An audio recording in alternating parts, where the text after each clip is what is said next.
Kalau yang satu ini tuh saya kenal sama Om Benny Simanjuntak, jadi Om, mohon maaf ya, saya bukan bermaksud apa-apa, tapi ini permintaan netizen, saya terpaksa harus bacakan apa yang sebenarnya terjadi dari konten yang menunjukkan Ijong, Jonathan Frizzy, dan Ririn Dwi Ariyanti ini tampak menyematkan cincin. Di benak orang-orang itu pasti lamaran. Karena mau adegan apa lagi kalau menyematkan seperti itu? Masa iya proses sunatan. Maksudnya kita akan coba lihat menggunakan kartu apa sebenarnya yang terjadi dan apa yang akan terjadi ke depannya nanti.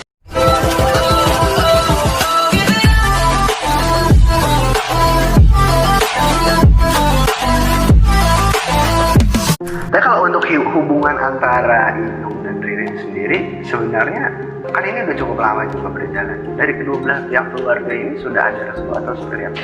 Kalau kedua belah keluarga ini pasti restu ya, tapi masalahnya itu bukan hanya itu. Keluarganya ada 3, keluarga Ijong, keluarga Ririn, keluarga netizen. Nah, mereka ini memang masih menunggu netizen ini memberikan restu.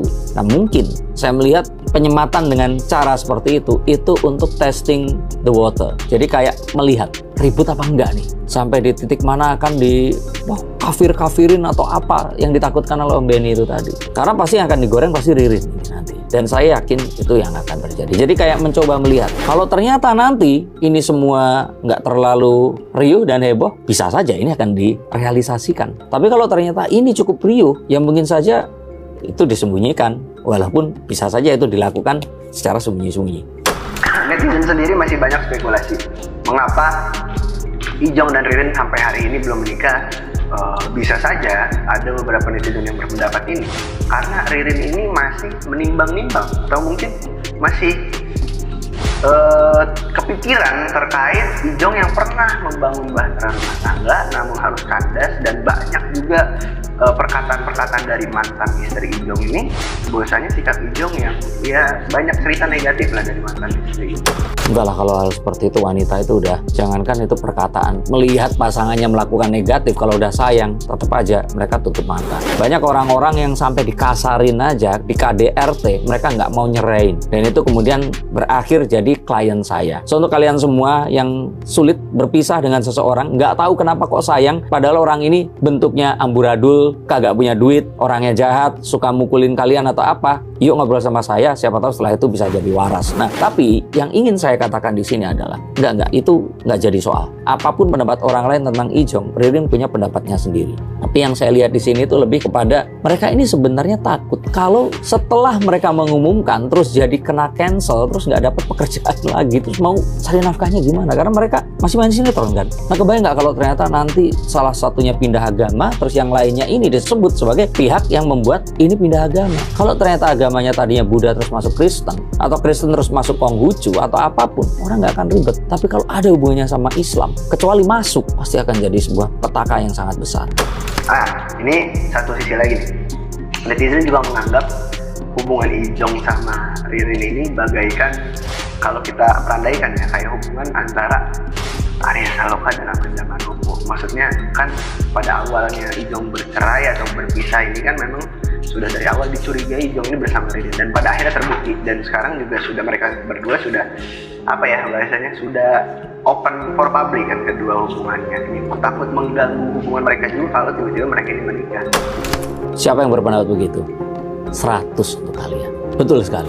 Ini kondisinya persis sama. Kalau ditanya mau nikah atau enggak, pasti mau. Ditanya pengen bareng sampai akhir hayat, pasti pengen. Tapi posisinya masih nyangkul di tempat dimana kalau terjadi sesuatu, di cancel, kelar itu semuanya. Kontrak-kontrak kedepannya akan juga bubar. Terus kita akan dituntut sama rumah produksi. Nah, jangan sampai itu terjadi. Jadi ya, kalau memang seluruh dunia nggak harus tahu, ya udah kalian berdua aja yang cukup tahu. Nah, selain itu juga Ijong dan Ririn ini sudah lama menjalankan hubungan juga, dan juga kalau kita bilang keduanya ini banyak yang setuju juga mereka bersama, banyak juga mungkin masih ada orang atau mungkin netizen yang mengatakan bahwasannya seolah-olah sosok Ririn ini merebut lagi orang atau pelaku.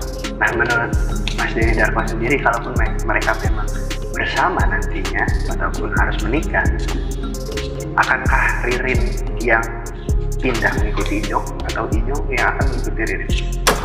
Perebut laki orang itu satu hal yang wanita itu suka mengatakan, ih kok gitu sih, kadang merasa jijik, merasa heran kenapa kok berpikir seperti itu, sampai akhirnya mereka merasakan betapa nikmatnya cinta terlarang itu kata klien-klien saya ya. Nah, kalau kalian adalah pelaku perebut laki orang, pelaku kor seperti itu, nah atau kalian juga sedang akan merasa melakukan itu, silakan hubungi saya, ayo kita ngobrol. Saya tidak akan menjudge, tapi saya akan ceritakan orang-orang lain yang cerita betapa nikmatnya itu dan betapa berbahayanya dan betapa itu juga akan menghancurkan kalian. Oke, tapi itu kita bahas nanti. Tapi maksudnya di sini adalah kadang-kadang banyak wanita itu jadi hipokrit. Mereka mengatakan hal itu nggak benar dan sebagainya sampai akhirnya mereka terjebak melakukan itu tadi. Dan kenapa seperti itu? Karena banyak perempuan, terutama yang akhirnya mereka ini itu sudah berumur, terus kemudian mereka merasa bahwa aduh nanti kalau sama cowok single malah menghabiskan waktu belum jelas, mendingan sama orang yang jelas-jelas punya duit, bisa ngidupin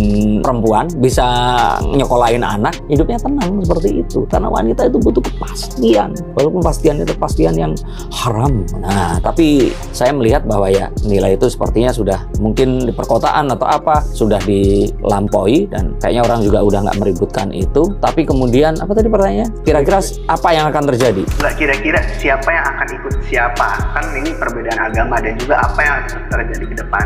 Karena tadi saya katakan bahwa wanita yang itu akan bimbang, wanita yang ikut prianya. Simpan ramalan ini, kalian tonton lagi saat mereka berdua udah nggak main sinetron aja atau kontraknya selesai. Begitu juga berlaku untuk Amanda Manopo dan Arisa.